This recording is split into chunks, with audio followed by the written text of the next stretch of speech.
എനിക്ക് രണ്ടാറുണ്ട്. അതിലൊന്നേ ഞാൻ തനിക്ക് വരുന്നു. അതാണ് ടൂറിസം. എന്റെ രണ്ടാടിനെയും ഗവൺമെന്റ് ഏറ്റെടുത്തുകൊണ്ട് എനിക്ക് 2 കുടം പാല് വീതം ദിവസം തരണം. അതാണ് കമ്മ്യൂണിസം. എന്റെ ഒരാടിനെ തനിക്ക് തന്നിട്ട് തന്റെ മുട്ടനാടിനെ ഞാൻ വാങ്ങുന്നു. അതാ ക്യാപിറ്റൽ. ഇത് ചെറിയറിയാതെ ഞാൻ തന്റെ മുട്ടനാടിനെ ഓട്ടിക്കും. അതാ എന്നെ ഒറ്റ വീട്ടിന് കൊന്നിട്ട് താൻ എന്റെ രണ്ടാടിനെ എടുക്കണം. അതാണ്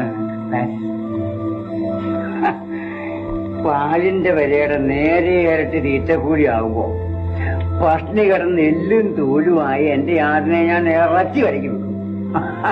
ഇത് വാങ്ങിക്കുന്ന ഹോട്ടലുകാരനത് ചിക്കൻ ചോപ്സ് എന്ന് പറഞ്ഞ് 80% മാട്ടിറച്ചി കൂടെ ചേർത്ത് നാട്ടുകാർക്ക് വിൽക്കും. അതാ ഡെമോക്രസി.